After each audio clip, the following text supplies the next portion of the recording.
The holiday season, can be a tough time. A lot of expectations, a lot of things planned that didn't work out, a lot of things not planned that did work.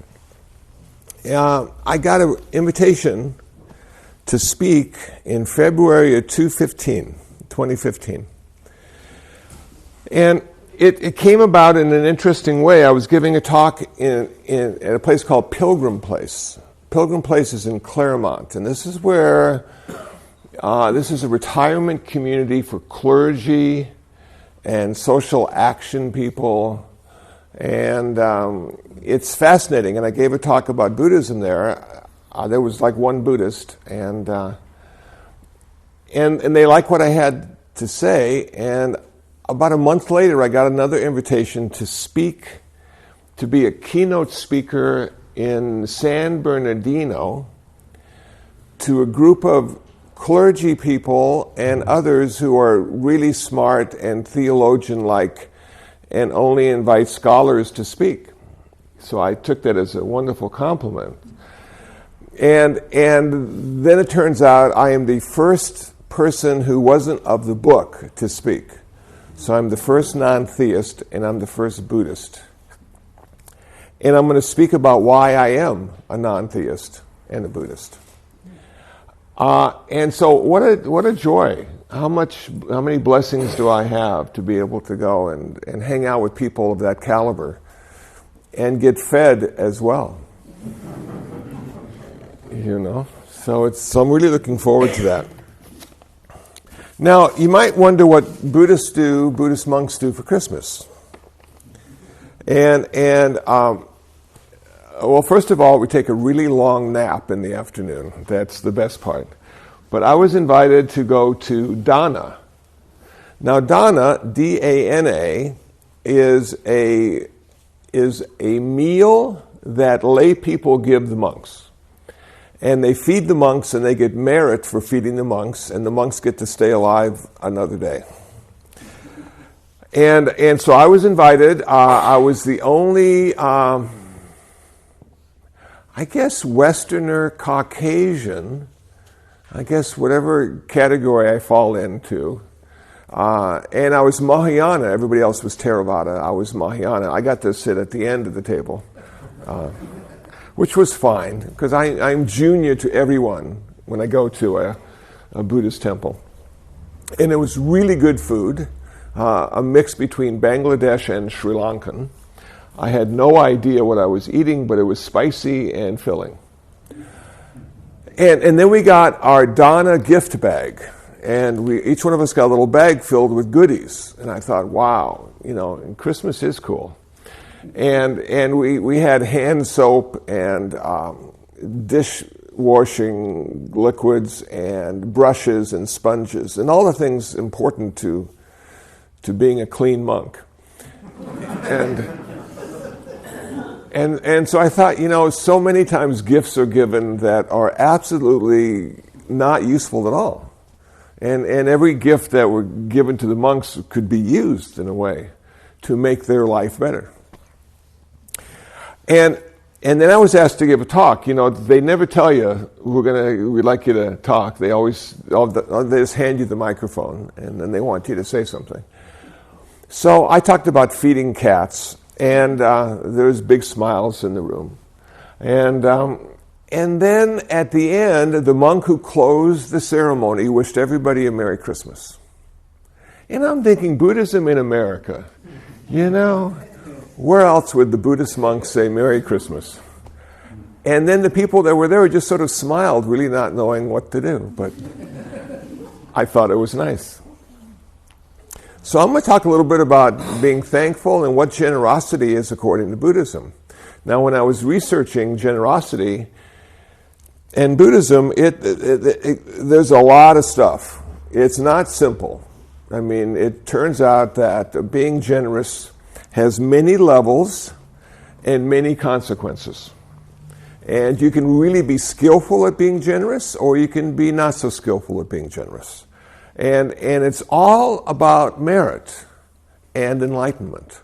So after all is said and done, it's not about, generally speaking, helping someone, or helping something. It's about, I want to get enlightened, and the first perfection, the first paramita is dana, is generosity.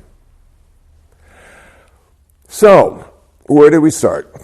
Let me start with this. Generosity associated with wisdom before, during, and after the act is the highest type of giving. These examples of wise giving are, or three examples of wise giving are, giving with the clear understanding that according to the karmic law of cause and effect, the generous act will bring beneficial results in the future. Giving while aware that the gift, the recipient, and the giver are all impermanent. And giving with the aim of enhancing one effort to become enlightened. So this is one way of looking at giving. Now, there was a book called How Can I Help? Ram Dass wrote it years ago. And in the book, there was a story about this woman who would leave her apartment, and there's always be this homeless guy asking for money. And she had an affection for this guy and realized he was suffering a lot. So she would give him money, but she realized by the middle of the month she had no more money to give. And yet he was still expecting a handout. So she was confused about this. How much should I give? When should I give? And in the book, Ram Dass says, well, why don't you have a budget for giving and set aside a little money each month, and you give that money away until it's gone, and then you have to wait till next month to give more money away. Which I thought, that is such a great idea, So I started with putting 50 cents aside each month.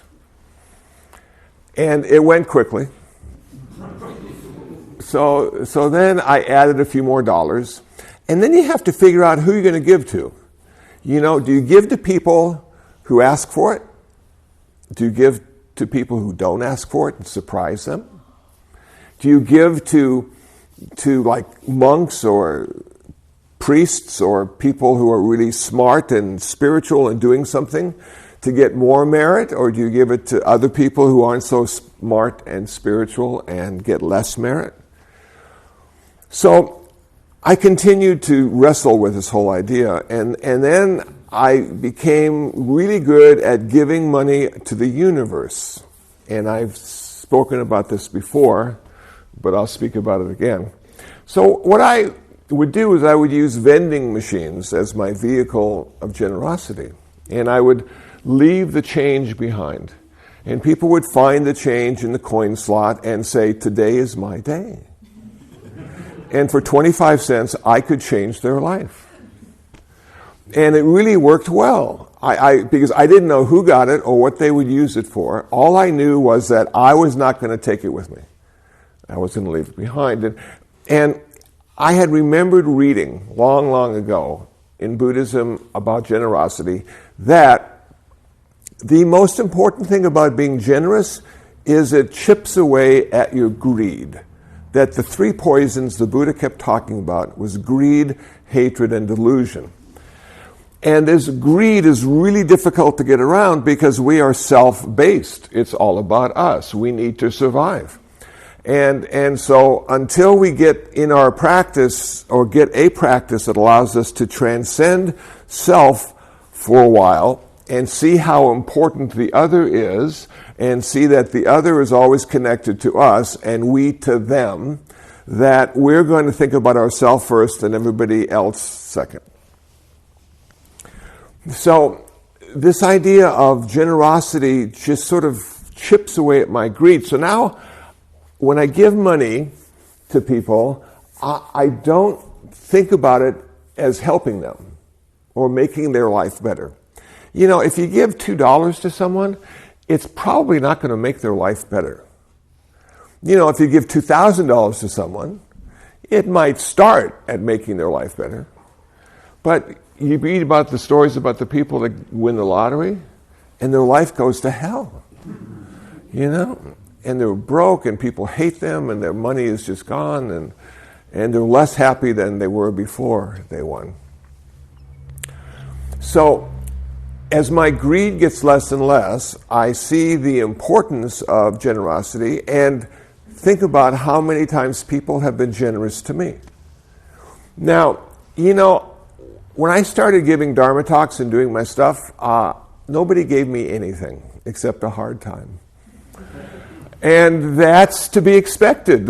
I was a journeyman. I was learning the business. I was finding out about myself. And what I would do is I would sit down and I would do what I'm doing now, but apparently not as well, and I would just talk about all my failures as a monk or a spiritual person or meditator, and realized it was important for other people to hear how much I failed to make them feel okay in their practice. And then I got a little bit better, and sometimes people would give me like $5, and it would just blow me away. $5 for talking, and $10 if you have something to say. So I started to really appreciate the fact that people will take the time to show their appreciation by offering you something.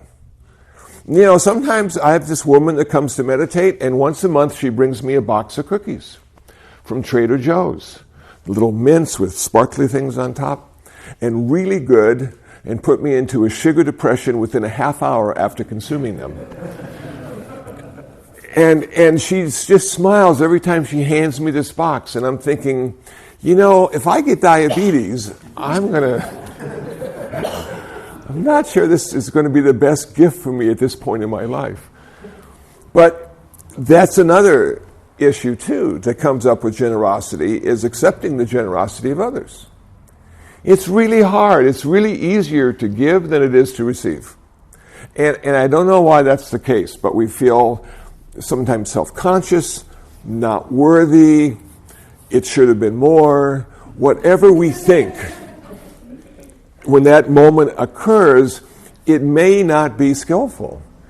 And we might look at ourselves and say, wow, am I worth this? And of course, you're not.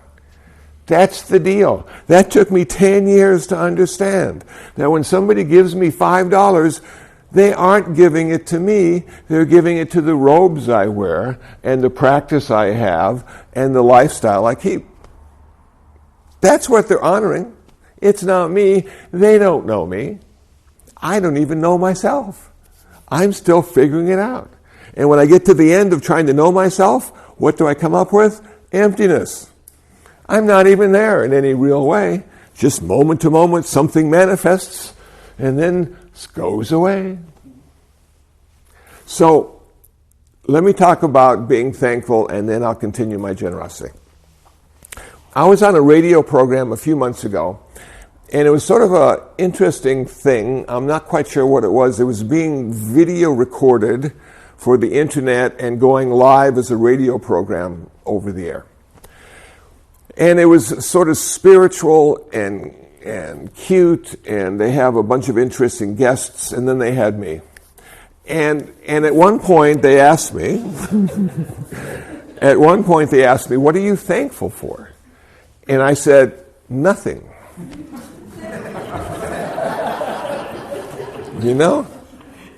And then I went on to say, I don't know who to be thankful to. And she just shut up. She didn't know what to say because everybody's thankful about something except for me. And so then it got me to thinking, and these little moments in my life usually trigger something, and I said to myself, well, what am I thankful for? There must be something. I know life is drudgery and suffering and then we die, but there must be something I'm thankful for, And then I thought, I'm really thankful that I found somebody who knew the Dharma, who was able to share that with me. Because it gave me a perspective that I didn't have in my life, that I was able to see when all these uncomfortable, uneasy things happened in my life, it was simply the way it happens. It always happens that way.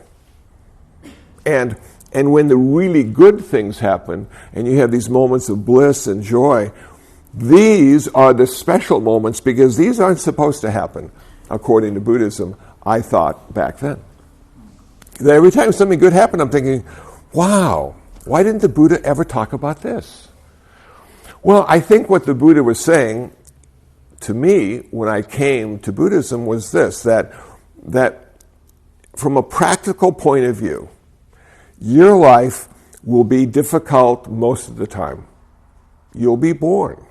It is really difficult to be born. People scream, it's messy. You don't look very good. They wrap you in things to make you cute because they don't want to see you.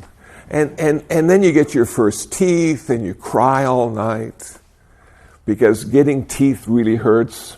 Losing teeth really hurts. Nothing good about that. Then you get your head of hair, and then as you age, it goes away. It's just you get all these things and they're all taken away throughout your lifetime. And then because you were born, you come to a place in your life where you have to die. And you sort of say, well, why was I even born in the first place? Well, you were born out of desire, the desire of your parents that hadn't been ended in nirvana yet. And so here you are, and now, unlike cats and dogs, you have a choice what you're going to do with your meaningless life. You can make it full of meaning, or you can just simply suffer and die. So when I came into Buddhism, all this stuff just sort of hit me in the face. So I'm thankful that it really stimulated another part of my brain to look at my existence in a special way. Now, I had never thought about it in this way, but you know what? In 1994, when I became ordained at the little meditation center I live at, they said to me, you can work here. We're going to give you like this little room to live in, which you'll live in for 20 or 30 years. We're going to give you a little bit of money, which will keep you alive each week, and we're going to give you health insurance so you won't have to die, and you can still be able to work here. And at first I thought, wow, I look at these big houses on TV, and I look at Maseratis and Mercedes, I look at all these things, and I've got a room. And I thought to myself, wow, am I giving up a lot? And as the years went by, I am more and more grateful and more thankful that I have this little room to live in, and I have my health insurance, now they call it Medicare, and I have money, now they call it Social Security, which is limited. When people ask me for money, I'm thinking to myself, I'm on Social Security. Do I give money away? Here's $5. Yes, I do. And I never had to work at a real job again. How lucky was I? That money was less of a concern for me than most people. That I always had as much as I needed, never as much as I wanted. But what I needed was fine, because it got me all the things that seemed to be necessary to continue my education as a Buddhist and my work as a Buddhist monk. So I'm so thankful to Karuna Dharma, the woman who said, hey, we're going to give you a job. I never ever had to go back into the workforce again. But downside to not working, you never get a vacation. Well, you have to work to get a vacation. You have to work to get a day off. No days off. You're always doing something dharmically,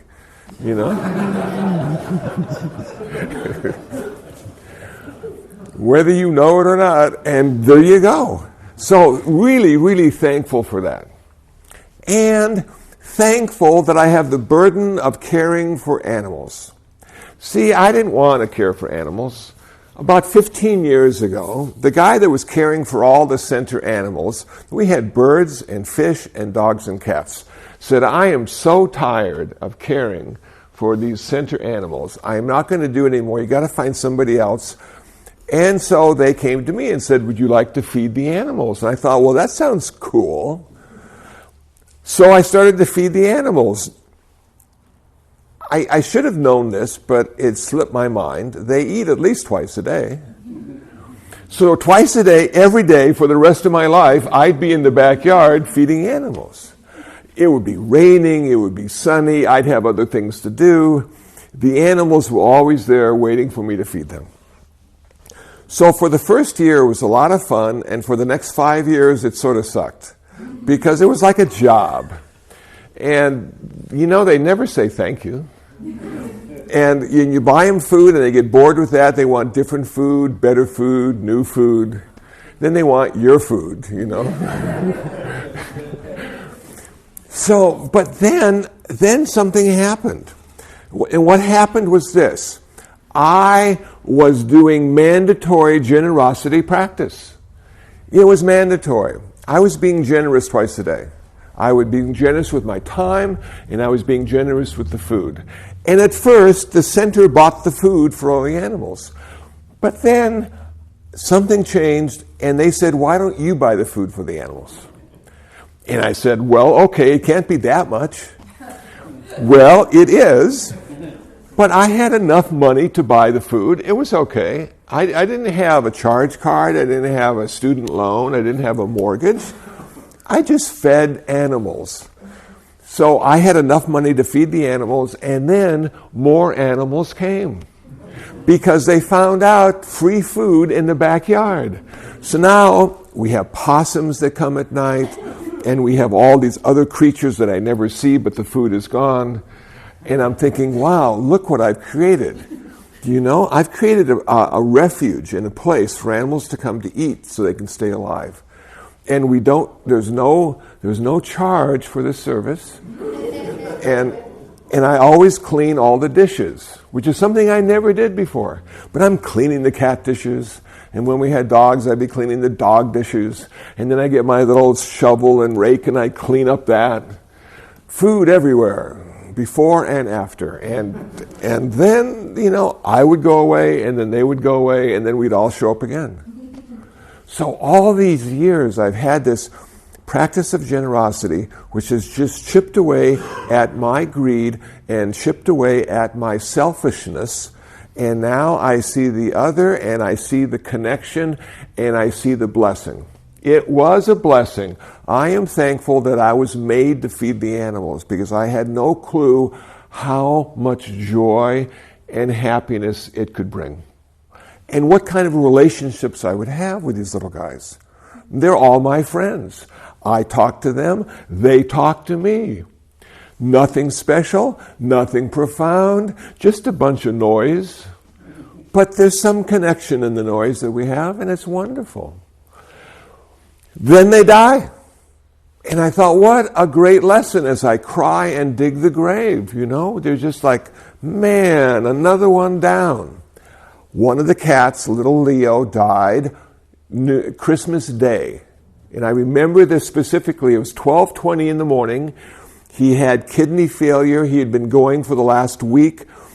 3 days before he died, I brought him into my room at the center, and I put him in my bed. But because he had kidney failure, we had towels and trash bags. So I would be sleeping, and he'd be sleeping, and we would, just sort of share breath with each other. And then I'm watching the Pope give his Christmas Eve thing in the Basilica, and 12:20, little Leo decides to pass away on the floor.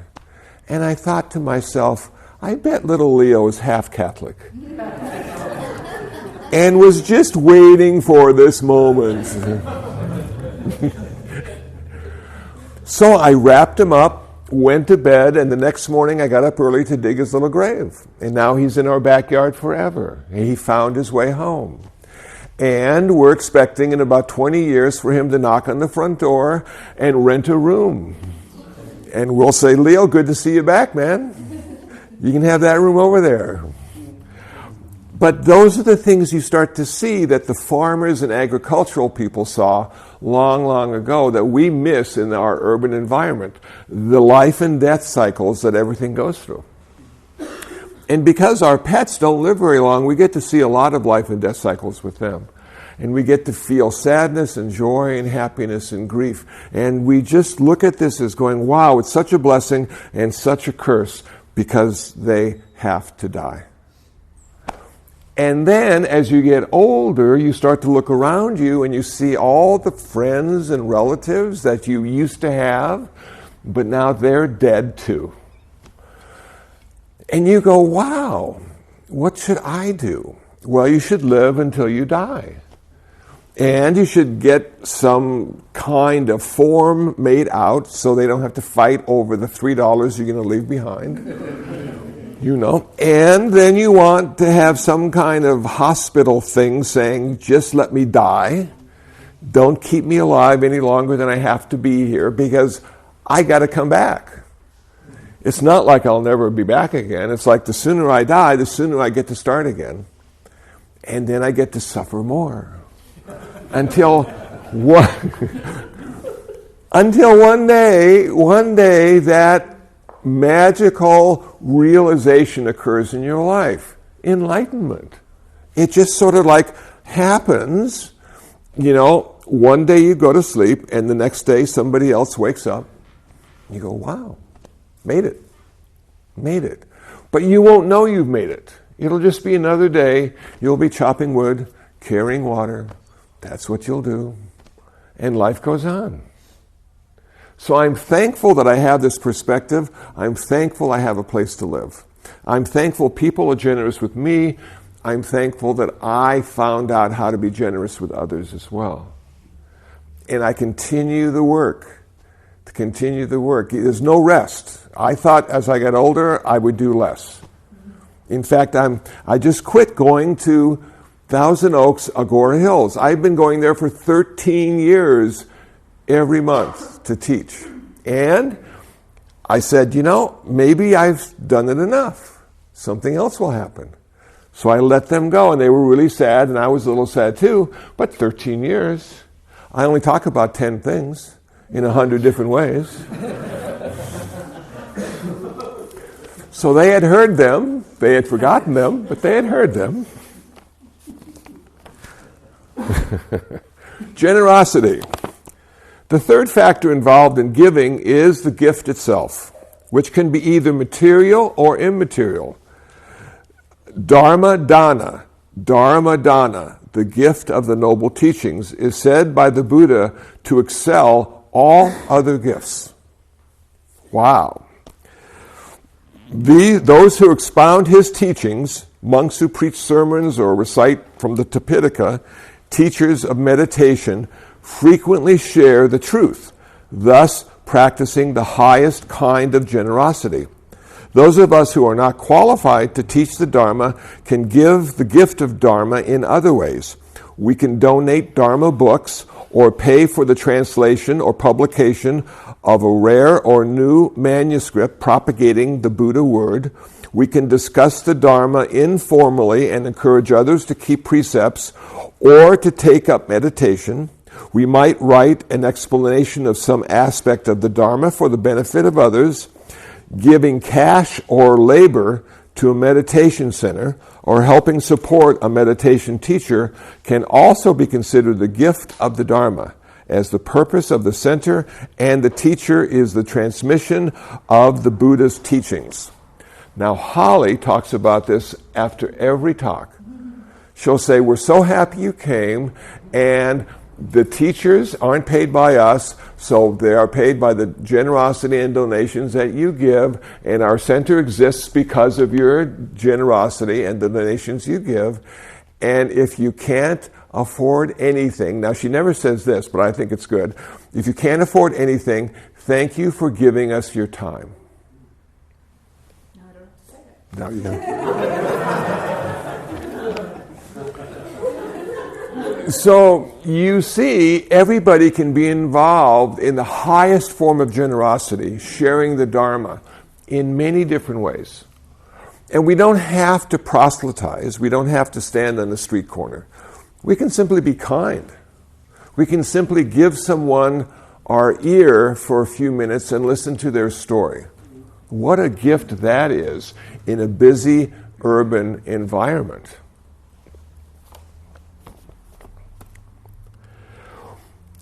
this I thought was just fascinating. I talk about this a lot. How many people here have taken the 5 precepts? Anybody taken the 5 precepts? A few, okay. Good, good. Now the 5 precepts is something that an official Buddhist does.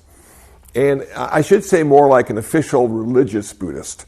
Because there are different kinds of Buddhists. There are secular Buddhists and philosophical Buddhists and lifestyle Buddhists, and there are religious Buddhists. And the 5 precepts turns out to be the foundation of Buddhism.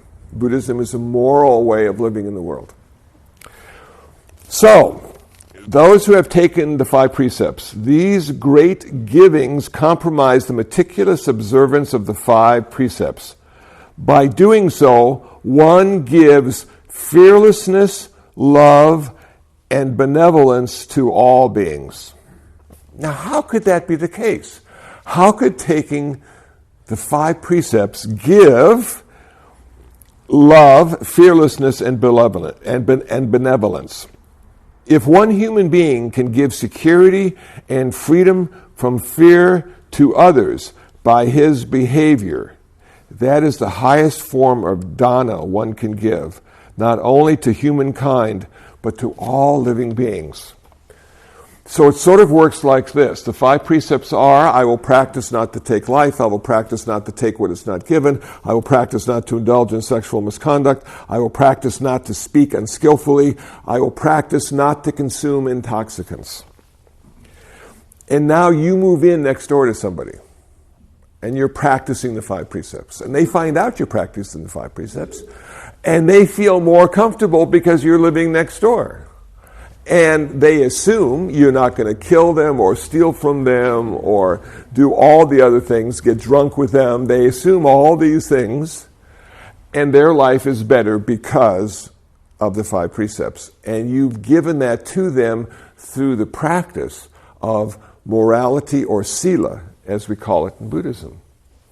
I thought that was just fascinating. I never looked at the 5 precepts in that way. I looked at the 5 precepts as being beneficial to me and perhaps people around me, but not looking at it as a gift or the practice of generosity. The sutras of Buddhism records various motives for exercising generosity. In the Anguttara Nikaya, they say there are 8 things, 8 ways to practice. Number 1, one gives with annoyance, or as a way of offending the recipient, or with the idea of insulting him. Have you ever done that? Somebody says they don't want broccoli, and you give them broccoli. Here. You know, it's just like, yeah. Or you know, if you're going to be nice to them or generous to them, it's going to annoy them because they hate you. Or if you are in a conversation with them and you start agreeing with them, that pushes their button too. So we have to be careful in our practice of generosity. We don't want to offend too many people. Number 2, fear also can motivate a person to make an offering. You know, sometimes like you're at work and they have a gift-sharing little thing, and so they sort of intimidate you to participate. And so fear can get us to give, you know. Or, I tell you what, the meditation center only needs $5 or it's going to close. Can anybody give you $5? And then out of fear, we give the $5. The meditation center stays open and everybody gets enlightened. Works out fine. Number 3, one gives in return for a favor done to oneself in the past. So last year you got a really nice Christmas present from your aunt, and this year you give her one and she doesn't give you one. So because you got one, you give one. And I think that's the kind of generosity a lot of people practice. That I'll do this for you if you do this for me. And it's unsaid, and it may not even be clear, but as it turns out, that's sort of where it goes. Number 4, one also may give with the hope of getting a similar favor for oneself in the future. Cool. Number 5, one gives because giving is considered good. There we go. Welcome to Christmas.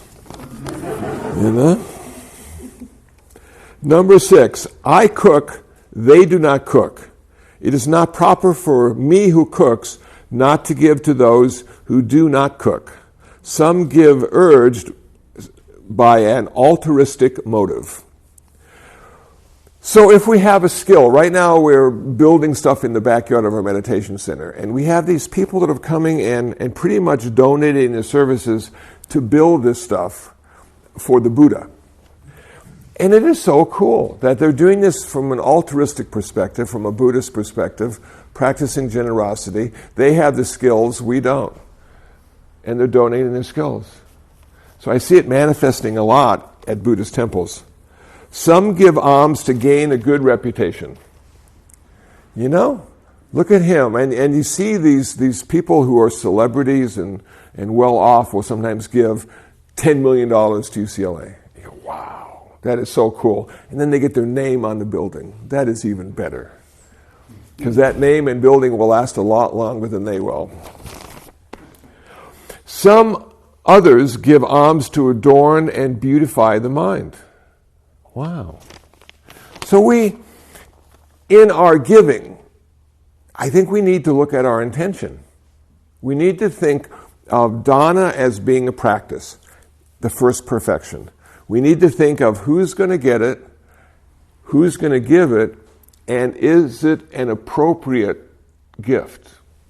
Sometimes they can be inappropriate.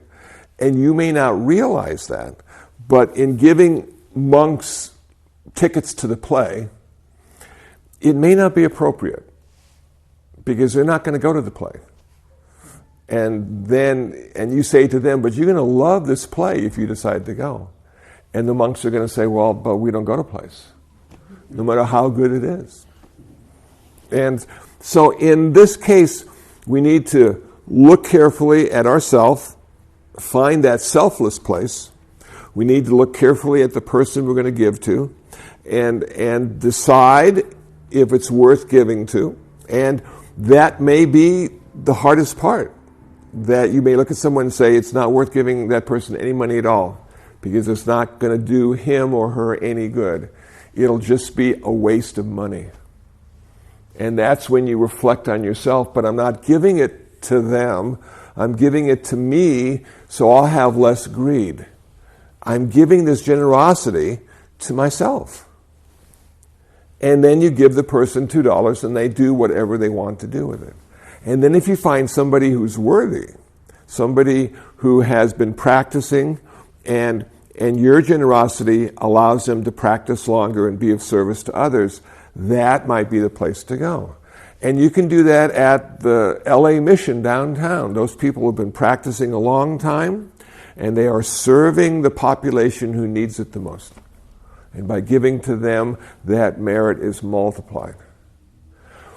So as I look at this holiday that we just got through, thankfully, and as I look at all the sales on TV and Home Shopping Network, and all the things we could buy and don't need, and all the money we could save if we only spent money, I say to myself, wow, we're really locked into this consumer production capitalist model. And where does the freedom come from?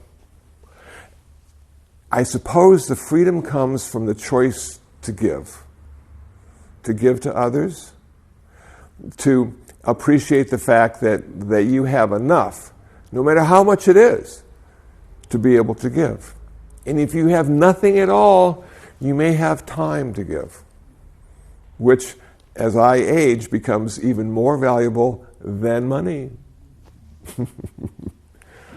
So I'm going to stop there and ask if anybody has questions or comments on what I've said. This was more of a serious talk, I suppose, today, and we lost a few people during the talk, but such is life. Okay. Anybody have anything they'd like to say? What was that list that you read? That was just the different kinds of generosity? That was different kinds of generosity, 8 kinds of generosity found in the Anguttara Nikaya, the numerical sayings of the Buddha. So I imagine this was in the chapter of 8s. Just thinking. Yes? Can you explain little of the difference between Theravada, which we practice here, and what you practice? What are the differences? Okay. I can give you some, just a really brief, because it's lengthy and confusing. So we don't want that. We want it simple and concise. Okay. In Theravada, the Buddha said, I have achieved nirvana, and you also can achieve nirvana, and this is what you need to do. And this is what you need to do because this is what I did. So it wasn't a theory. It was his actual practice that he shared with us that allowed him to achieve nirvana. What is nirvana? Nirvana is the end of suffering, the end of karma, the end of all future rebirths. And it's more of a therapy than a religion. That the Buddha was a Hindu his whole life. He was never a Buddhist.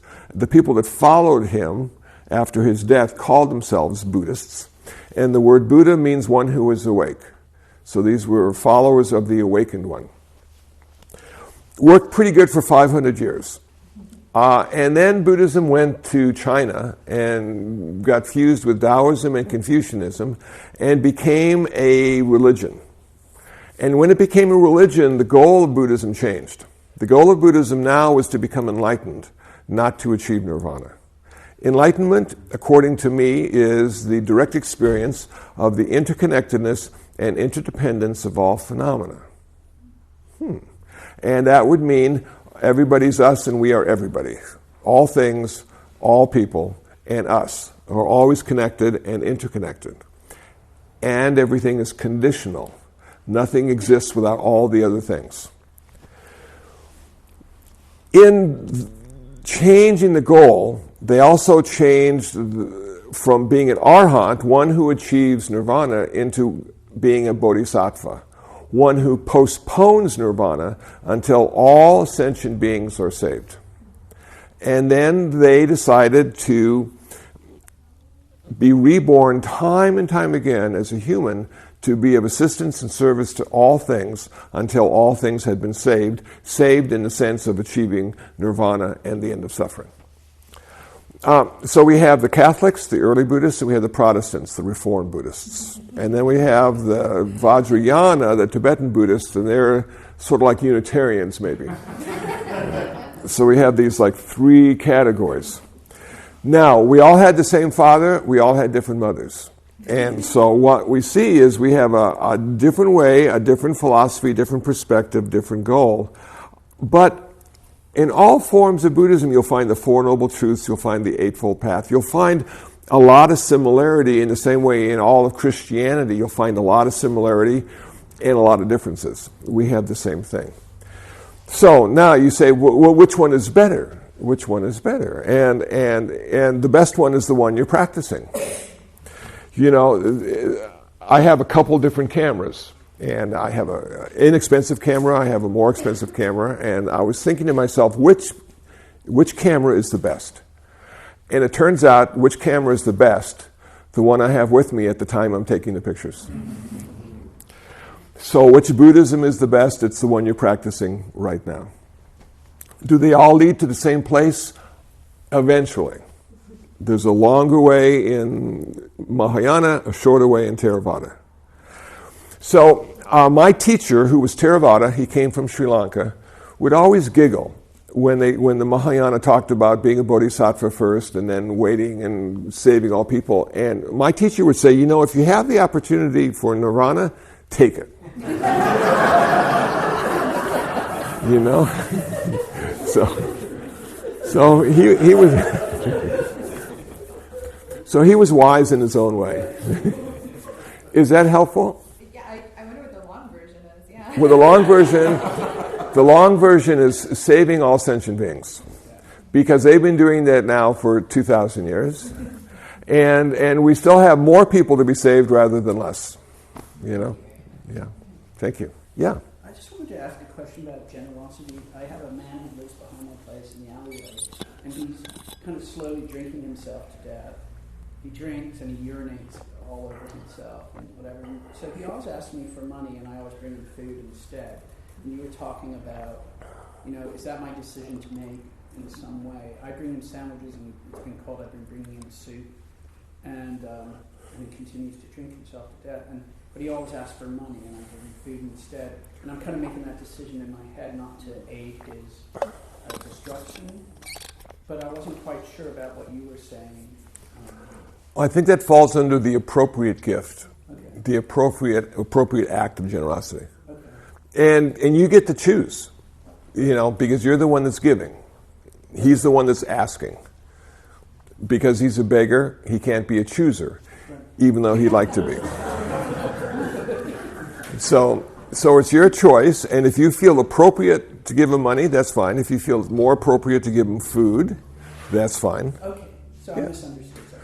I thought that wasn't a decision I was going to make. Yeah, no, it's always your choice. Yeah, I see it. It's always your choice. And your merit either goes up or down depending on the choice. So I think food would probably be a better choice than money. And you're probably not the only person giving him stuff. No. So there will be other people who give him money because it's the most convenient. Giving food takes more time. And if it's hot food, then it has to be hot as well. And then you want to give them good food. So do you give them McDonald's, or do you give them vegetarian? And so if you're giving him McDonald's, maybe less merit. I'm just saying. Thank you. Yeah, hi. Hi. What about people who might be insulted if you would give them things? Yeah, remember that's one of them, and if you really want to insult them, give them something. Yeah, it's really difficult because what happens is pride gets in the way. We all have pride at some level, and it's not like you're not saying to yourself, I'm not worthy of the gift. What you're saying to yourself is, I don't need the gift. Why do they think I need that? And so how do we get around that? It's really interesting. I don't know, because it's all about them at that point, and has nothing to do with you. So and then sometimes giving things to your parents. I mean, sometimes I know my mother became a bit self-conscious when I would give her stuff because she'd always given us stuff. And now the roles were starting to change a bit. And she didn't know quite how to take, she always gave. And so we need to be skillful, I suppose, because we don't want our gift to be a burden on the person, and we don't want our gift to be taken in the wrong way. So I can't tell you what would be the appropriate gift, but perhaps after a little meditation, something would come to you. I don't know if that's going to be helpful or not, but it's not about you when it gets to that point. Give it anyway? Well, that's a good question. Should you give it anyway, even if it makes them feel uncomfortable and makes them hate you? I don't know. You might say, but this is really good for you. This is what you really should be doing, and I want you to have it. And they would say, but I don't want to do that. I don't want to have that. It's you that wants me to have that, not me. So then you get back to yourself and you go, why do I want them to have this? If they don't want it, why am I so insistent that they take it from me?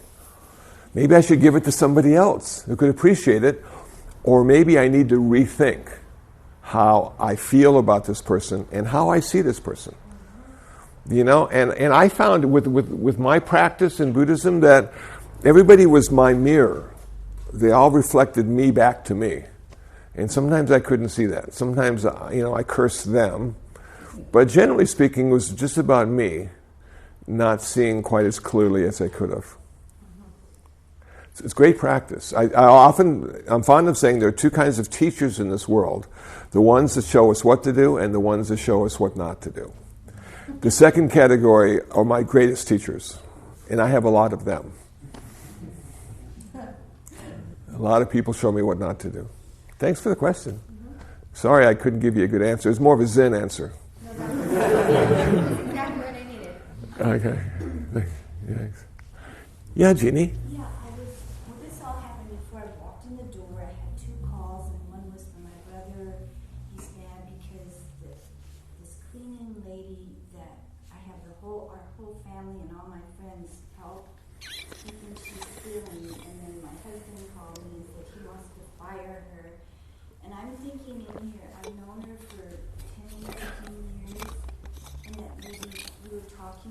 giving. Maybe I should just, she must need help or something to do something like that. But yet, the moral issue comes up, well, we don't know if she's stealing, but everybody is like mad at me, or not mad at me, but I don't know how to explain it, but just fire her and this and that. And I'm suspicious, and I don't want to do that, so I'm causing conflict. But yet, I don't know what to do. Give her more money. Just go here. Have some money. You must need help. That's what I feel like, if she's doing that. Yeah, those are good business questions, because business isn't supposed to have a heart. Hiring and firing is supposed to, great equanimity goes into that. If she's been with you for 10 years and just now stealing, something has changed in her life. It seems to me. And so you might want to sit down and talk with her and ask her how things are going. I don't even want me to do that, just fire her. Well, that's the easy way. That's why we have war. We have people we don't like, we just kill them. That's the easy way. The hard way is engaging and creating a relationship and sitting down to listen. That's the hard way. And that's why most business doesn't go in that direction, because it takes too much time. They're on a schedule. They got profits to get. But you don't have to worry about profits. You just have to worry about criticism. So, yeah. That seems easy. You know what you said? It just seems so easy to me. It's not, because nobody else is going to agree with you. So, no. So, but if you can do that, you might find that she does have a problem, and maybe you can help her. And then that'll solve the problem you have with her. Maybe. We'll see. Yeah. Yeah, good luck. Yeah. Good. Yeah. Question. I was suffering last night a little bit with the inadequacy of giving. So I was writing all my year-end contributions. The places that I contribute to. And then there's still a pile of places that want my money, but I'm sort of out of money. Yeah. And I was trying to reconcile, I felt like I did as much as I could, but it was still unsatisfying on some level, because there was so much greater need. There's Ebola and AIDS, and there's just so much that needs to be addressed. And it felt very inadequate last night and unsatisfying. Yeah, I think it's always going to feel that way. And what you have is a budget, and you have this much money to give away. And then you have to choose. And I don't know if it's supposed to make you feel good. I don't know if that's the end result of giving. Some people feel good about it. They feel good, but is that an ego reaction? Probably. So sometimes you just give and don't have any feelings at all, and sometimes you give and don't feel good because you couldn't give enough. But you'll never have enough to give enough. It just never works that way. Even time, you'll never have enough time to give all the time you could away. So one of the unsatisfactory aspects of being a human, welcome to Buddhism, right? Yeah. Thank you. Thank you. Yeah. Yeah. You talked about these various magnitudes of merit for the Yes. types of giving. Is there a marginally negative merit, or is all giving marginally positive? No, there are, and it's interesting. As I was researching this, there are types and kinds of people you don't want to give to. They say. Because there's less merit. And if you can find somebody more worthy, that should be your target. But this is an ancient way of looking at the world, and I don't know if it really fits as well as it used to into our everyday experience. So for me, I think everybody's worthy at some level or other of our generosity. It just always comes back to us. What we want to do, how we want to do it, and how much. And will it cause more suffering to give or less suffering to ourselves? Because we can't give enough, and we can't make enough of a difference in the lives of the people we give to. So I think these are all considerations that need to go into our practice of generosity, because ultimately the idea of the practice of generosity is to allow us to achieve nirvana. It's one of the stepping stones, one of the paramitas, one of the perfections we need to perfect in order to realize our own perfection. So looking at it that way, it's a test, and it's a job of some sort, and that may take a little bit of the personalization away from it. You're doing it because nirvana is your goal, not because the person needs it, even though they do. And I know it sounds cruel when the people need it, but I don't think we could ever give enough to the people that need it to make that much of a difference. At least I've never been in a financial situation like that to give enough. So if I give $3 or $5 to a waitress who served me some food, that may be percentage-wise out of my income a big percent. Somebody else's income, they don't even think about it. And I find, and they say this has been substantiated by other people, those who have the less give the most. It's just ironic how that works. And I guess the ones that have the most because they give the less. So good luck. But keep giving. Yeah. I have a question sort of about skillful receiving. So much of this, there's that giving, and when people give you something that does make you uncomfortable, or that sort of prideful, like, do I deserve it? How do you become a skillful taker of receiving? Yeah. You say thank you, and then regift. No, I'm just kidding.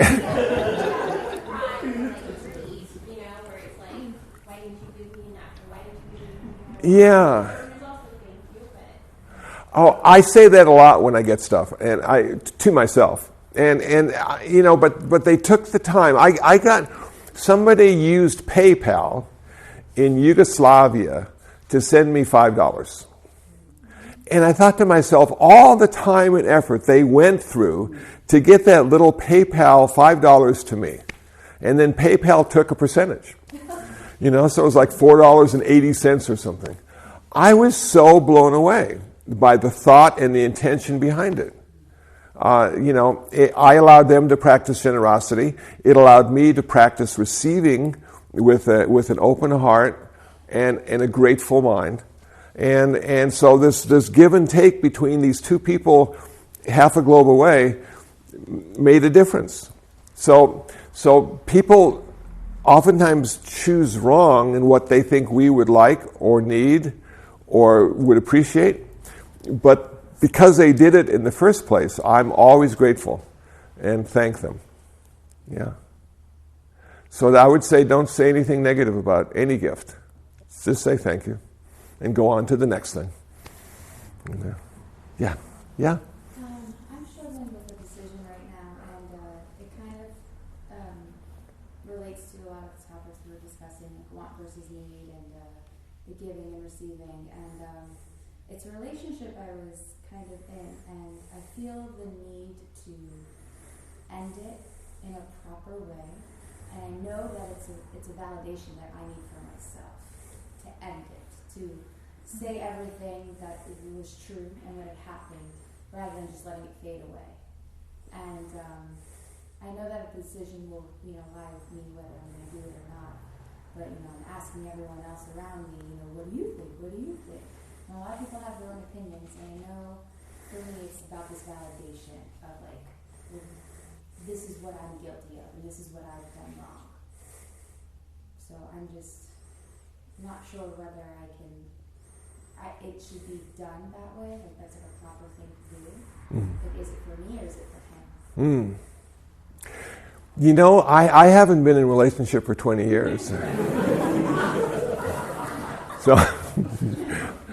So I would probably be the worst person to ask, If you have a cat that you're having problems with, I'm the guy. But thanks for thinking I would have an answer.